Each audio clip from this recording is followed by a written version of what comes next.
హైదరాబాద్ నుంచి రాష్ట్రంలోని సొంత ఊర్లకు వచ్చే ప్రయాణికులతో హైదరాబాద్ విజయవాడ జాతీయ రహదారి రద్దీగా మారింది. సంక్రాంతికి సెలవులు కావడంతో హైదరాబాద్ నగరం నుంచి స్వస్థలాలకు వాహనాలు ఒకదాని వెనుక ఒకటి బారులు తీరాయి. గతేడాది సంక్రాంతికి ఇదే సమస్య తలెత్తి వాహనదారులు ప్రయాణికులు ట్రాఫిక్లో చిక్కుకుని తీవ్ర ఇబ్బందులు పడడంతో అధికారులు అప్రమత్తమై ముందస్తు చర్యలు చేపట్టారు.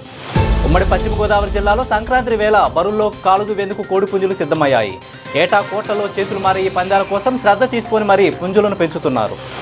భవన నిర్మాణాల లేఅవుట్ల అనుమతుల నిబంధనలు సులభతరం చేస్తూ ఆంధ్రప్రదేశ్ ప్రభుత్వం ఉత్తర్వులు జారీ చేసింది. ఏపీ బిల్డింగ్ రూల్స్ 2017లో సవరణలు చేస్తూ వేరువేరుగా ప్రభుత్వం జీవోలు జారీ చేసింది. రాష్ట్రంలో కీలక నేతలు వారి కుటుంబ సభ్యులపై అసభ్యకరంగా పోస్టులు పెట్టిన వైసీపీ సామాజిక మాధ్యమ కార్యకర్త వర్ర రవీందర్ రెడ్డి ఎట్టికేలకు వాస్తవాలను ఒప్పుకున్నారు. సజ్జల భార్గవరెడ్డితో పాటు ఎంపీ అవినాష్ రెడ్డి, పిఏ రాఘవరెడ్డి సూచనల మేరకు తాను పోస్టులు పెట్టానని, తన పేరుతో ఉన్న ఫేస్బుక్ ఖాతాలను వారే నిర్వహించారని చెప్పినట్టు తెలుస్తోంది. ఇక రాష్ట్రంలో ముందస్తు సంక్రాంతి వేడుకలు ఘనంగా జరుగుతున్నాయి. సాంప్రదాయాలు ఉట్టిపడేలా కళాశాల విద్యార్థులు సందడి చేస్తున్నారు. రంగవల్లులతో కొత్త శోభ తీసుకొస్తున్నారు. పలుచోట్ల మహిళలకు వివిధ రకాల పోటీలు నిర్వహించి బహుమతులు అందజేస్తున్నారు. ఇక ఢిల్లీలో భారీగా పొగమంచు ఉంది. ఈ టైంలో కూడా అలాగే పరిస్థితి ఉంది. విజిబిలిటీ జీరోకి పడిపోయింది. పొగమంచు తీవ్రతతో 150 ఫ్లైట్స్ ఆలస్యంగా అవుతున్నాయి.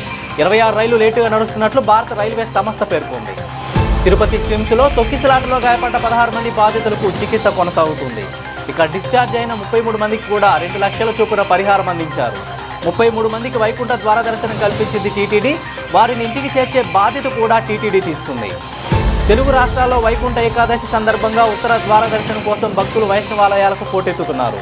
నాగర్ కర్నూలు జిల్లాలో ఉత్తర ద్వార దర్శనం కోసం శ్రీపురం గ్రామంలోని అతి పురాతనమైన శ్రీ రంగనాయక స్వామి దేవాలయంలో స్వామివారి గరుడ సేవలో పెద్ద ఎత్తున భక్తులు పాల్గొన్నారు.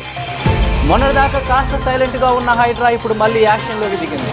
రంగారెడ్డి జిల్లా మణికొండలో అక్రమ నిర్మాణాలను కూల్చివేస్తున్నారు. ఇక నెక్నాపూర్ చెరువు ఆక్రమణలు గుర్తించిన హైడ్రా కమిషనర్ భవన నిర్మాణ తొలగింపుకు ఆదేశాలు ఇచ్చారు. తిరుపతి తొక్కిసలాట ఘటనపై జ్యుడిషియల్ ఎంక్వైరీకి ఆదేశించారు చంద్రబాబు. జ్యుడిషియల్ ఎంక్వైరీ కమిటీని ఇవాళ ప్రకటించే అవకాశం ఉంది. ఇప్పటికే 5 టీటీడీ అధికారులపై ప్రభుత్వం చర్యలు తీసుకుంది. ఇక ఫార్ములా ఈరేస్ కేసు వ్యవహారంలో ఇంట్రాగేషన్ ఊపందుకుంది. A1, A2ల విచారణ పూర్తయింది. ఇవాళ A3 ఏసీబీ ఎంక్వైరీలో భాగంగా బిఎల్ఎన్ రెడ్డి ఏసీబీ ముందు విచారణకు హాజరయ్యారు. ఇక తెలంగాణ బీజేపీ కార్యాలయంలో ముఖ్య నేతలతో భేటీ కానున్నారు ఇన్ఛార్జి సునీల్ బన్సల్. తెలంగాణ బీజేపీ కొత్త సారథుల ఎన్నిక, పార్టీ సంస్థాగత ఎన్నికలపై దృష్టి పెట్టబోతున్నారు.